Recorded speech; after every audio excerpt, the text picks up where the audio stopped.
I heard about your interview calling me gago and mangmang.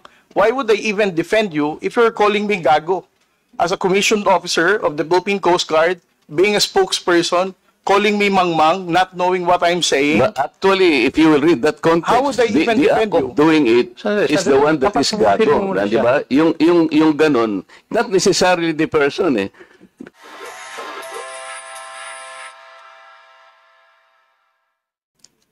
And thank you for acceding to my request, Mr. Commodore.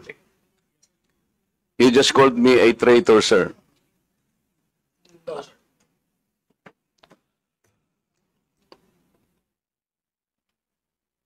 Nasa Facebook po, nasa social media.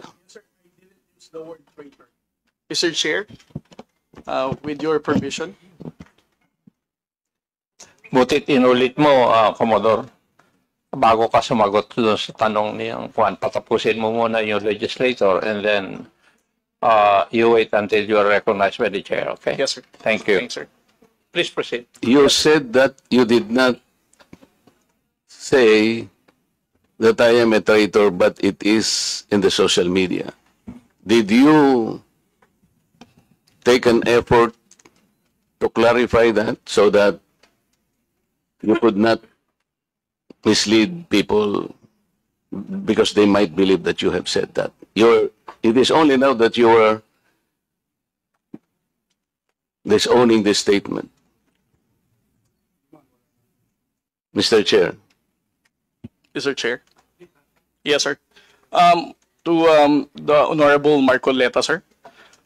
Let's put it on record. I did not use the word traitor in describing your statement that the West Philippine Sea ay kathang-isip lamang po. Let me read my post on X. I stand by the statement of President Bongbong Marcos when he said ang West Philippine Sea ay hindi kathang-isip natin lamang. Ito ay atin, ito ay mananatiling atin hanggang nag-aalab ang diwa ng ating minamahal na bansang Pilipinas. Hearing someone claim that the West Philippine Sea is merely a fabrication of the Philippine government is a disservice and an embarrassment to their entire party, the organization he belonged to, and even their own family. How can the one face the younger generations today and tell them that our exclusive economic zone to the west of our archipelago is non-existent, effectively giving up the fight to assert their rights as Filipinos in the West Philippine Sea? Mr. Chair, sinabi ko ba na katang-isip ang West Philippine Sea? I cannot recall, Mr. Chair. Hindi, kasi ang salita mo dyan, merong nagsabing katang-isip. Sinabi ko ba na katang-isip ang West Philippine Sea? I said I stand by the statement of the President. I did not mention you said it, sir. Meron kang katang-isip na sinabi dyan eh. To whom are you referring that? No, sir. The katang-isip phrase was the President's statement during his SONA. I just merely restated the statement of President Bongbong Marcos Kaya nga, when he you are now delivered it to SONA. Kaya mo lang nilabas yan after I said that there is no such thing as West Philippine Sea. But that is in context of the fact that it is not yet registered in the International Hydrographic Organization. Alam mo, Commodore, ang procedure. Tama. Mr. Chair? No, you have to answer, Mr. Chair. Alam Yes, mo sir. yung procedure kung paano maitatala, kung paano natin papangalanan ang isang karagatan na tayo ang may-ari. You know the procedures, right? With respect to the 19th Congress who passed You the have Republic to Act answer my question, 12064, Mr. Chair. the Philippine Maritime Zones Act, sir, the West. Kindly repeat your question. You know, Commodore, the procedures on how we can register the name of a maritime area that we control or that we believe it is ours. You know the procedures on how Yes, to sir. register. Okay. So, ano na po ba, nakarehistro na po ba, nairehistro na po ba natin yung West Philippine Sea? Sir, with regard to your question, there must be a legislation and then submit it to the international. Oo nga, meron na po Hydrographic tayong Organization. legislation. Yes, As sir. a matter of fact, nagagawa na po yung Congress. Kailangan po talaga yon. Yes, sir. Nagpasimula tayo sa administrative order, pero kulang yon. Kaya nga po ang Congress gumawa para tulungan po kayo. Okay, sa ngayon po, sa tagal na po ng proseso, yun po yung dapat ninyong palaging gagawin. Kailangan lahat ng lakas natin gamitin, maparehistro po natin. Pero ngayon, hindi pa nakarehistro. Tama po. Again, sir, answer your question. It Please. steps by step. Commodore, sandali. Yes, sir. Please answer the question Yes, directly. The question calls for a yes or no. No, sir. If it's in IHO, yes, through legislation. Sinasabi ko yung IHO because this is the only world body that officially names a particular area of the sea. Kaya sa konteksto po ng pinag-uusapan natin, kaya ko lang nasabi, sapagkat hindi pa po nakatala, we need the international community to recognize a part of our own. Yun lang po ang punto doon, Mr. Commodore. So kung hindi pa po nakatala, tama po ako, hindi ba? No, sir.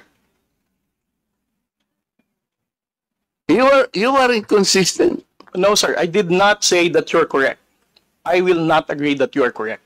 West Philippine Sea is our exclusive economic zone. Eh, Mr. Chair, wala tayong dispute that. Sinasabi ko na nga sa iyo, yung sinasabi nating West Philippine Sea is our own exclusive economic zone. This is ours. You and I should fight for it until the last drop of our blood. Ang sinasabi natin dito, kagaya ng nire-request ng CICC, let us educate our people sapagkat ang alam ng mga tao, lahat tayo, ang alam natin, nakarehistro na.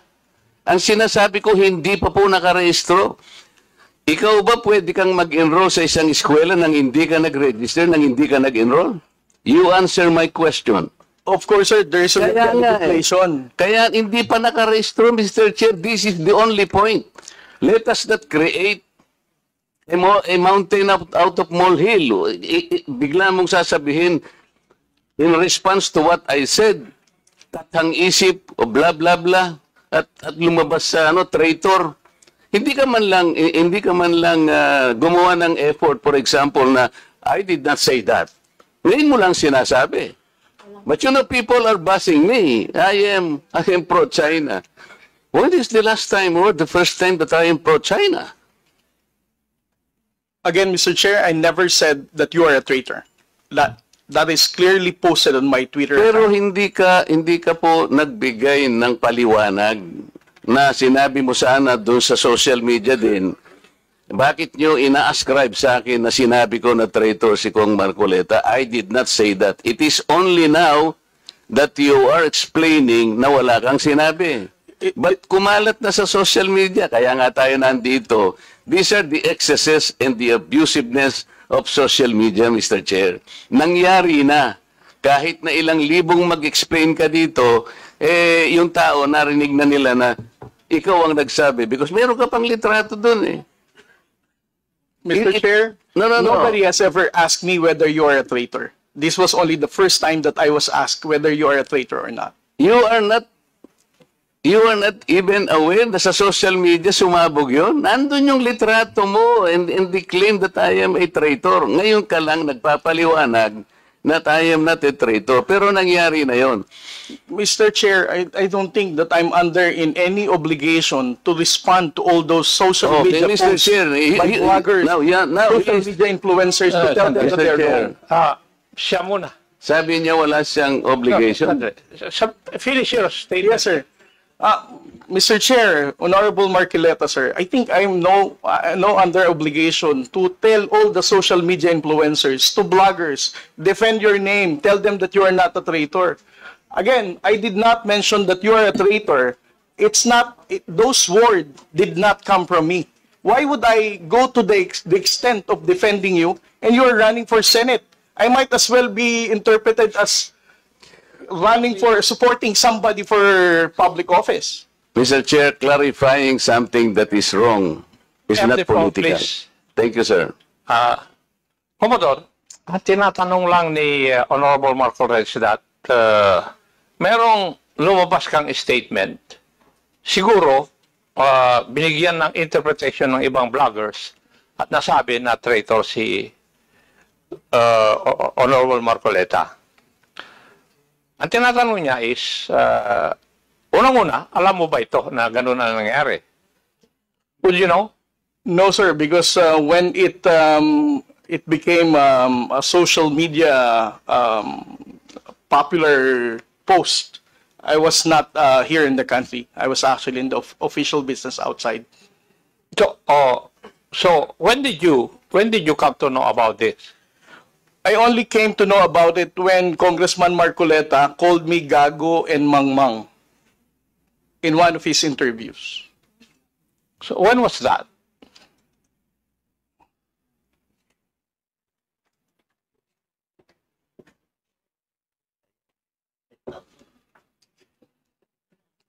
During his interview last February 10, huwag tayong magpagago at magpaka-ignorante katulad ng Commodore na yan. So, at that point in time, ang tinatanong kanina ni Honorable Marcoleta na merong misinterpretation doon sa iyong statement sa social media. Yes, sir. And you did not bother na i-correct man lang yun. Yun ang dinadrive ni Honorable Marcoleta kanina pa. Yes, sir. So, please answer that question. You did not do anything. I did not do anything, sir. Okay. Why? Why did you not do anything? It's because, sir, if I'm going to keep on defending to any, because one, No. Yeah. You are not supposed Yes. to defend me. Yes, sir. Because If as I it said, is true, Mr. Chair, that he did not call me traitor, but it continues to be there and to be consumed by the public through the social media. I think it is his responsibility to deny it if it did not come from him. That is all I was asking. And I think this is not too big for him to do. Yun lamang eh. Yeah, but he admitted that he did not do anything. Yun na nga. That's why I'm asking why is it not important to you to correct something that did not originate from you? it's because, Mr. Chair, the only time I learned about that was when I heard about your interview calling me Gago and Mangmang. Why would I even defend you if you're calling me Gago? As a commissioned officer of the Philippine Coast Guard, being a spokesperson, calling me Mangmang, not knowing what I'm saying. But actually, if you will read that context, How would I even the defend act you? of doing it Sandali, is the one that is Papatungkulin mo gago. muna Di ba? Yung ganon, not necessarily the person eh. Sabi ko nga sa'yo, kung kinurek mo man lamang yun, because it continue to be there in the social media, Mr. Chair, yun ang nakakasama sapagkat people, hindi ko naman sinabi talaga yun. Mamamatay siya because it came from you. Pero pag hindi mo sinabi at you continue to be silent, akala ng tao, sinabi mo. So that is the problem, Mr. Chair. And I think we are hearing this in order to correct the misconception and misinformation because it continues to spread. If you get the point, Commodore, Mr. Chair. Mr. Chair, again, sir, kung bakit ko po hindi binawi ay dahil nalaman ko lamang po itong balita na ito na nag-spread siya nung nagpa-interview po kayo na ginagago niyo po ako. As a human being, how would I defend somebody na ginagago po ako sa public interview? Mr. Chair, kung titingnan mo yung konteksto ng pagkakasalitan, hindi ikaw ang ginagago. Ikaw ang ginagago. Ang sinasabi ko rito, let us defend our own nang hindi tayo nagiging gago o kaya nagiging emotional. It's actually hindi sa tao eh. Kung hindi yung act na, halimbawa wala tayong ginawa o kaya sinabi natin. Kasi nagmumula ako, Mr. Chair, sa pagkakasabi na hindi man lang tiningnang mabuti saan ba nang galing itong narrative. Ngayon, i-explain ko nga sa iyo, Commodore, ito'y nangyari doon sa pinagsimulan na dapat nating i-educate ang ating mga kababayan. Yun ang pinagmulan nun. So it is not disservice. I do not deserve to be called a traitor just like that. Kasi ang gusto kong mangyari, lumitaw, ma-informahan natin ng tao na sa ngayon, hindi pa talaga naitatala officially yung West Philippine Sea para malaman ng tao. At yun ang kailangan natin gawin. Pagsikapan natin, pagsakitan natin, ipatala natin, Mr. Chair. Because pag napatala na natin yun at ginugel nila, o talaga palang merong West Philippine Sea. Hindi lamang dahil sa nandun, gumawa na tayo ng batas. Because, Mr. Chair, that is preparatory para maipatala na nga natin eh. Kaya lang natatagalan talaga. Ganun siguro yung proseso. So yung pong mga ibang vloggers, Commodore, hindi nila ma-recognize. Kaya example ko kanina, ginugoogle, wine-waste ni Congressman Barbers, yung kalye na nirehistro, na gawa lang ni Congressman Paduano, hindi po niya makita. So nagkakaroon ng confusion. The tendency to be misinformed proceeds from the fact na hindi pa talaga na ipatala, sir. That's the only point. Mr. Chair, ngayon, kung babalik po sa Google, Mr. YouTube, ito kumakalat, lumalakad, but you're not doing anything to control this. So, ang daming, ngayon, nagbabas sila sa akin, oh, si Marcoleta, pro-China. Ngayon, may lumitaw na naman through your platform. Lahat po ng senador na kagrupo ni ganito, lahat po sila ay pinoponduhan po ng China. Nandito ngayon. I will show it to you before you leave, sir, na lumilitaw na naman dito. So kasama po ako doon sa grupo na yon na pinipinance ng China. Ganun po eh. So it becomes now an election misinformation that will impact on the credibility of the election. Maaaring mamislead po na naman ang mga tao.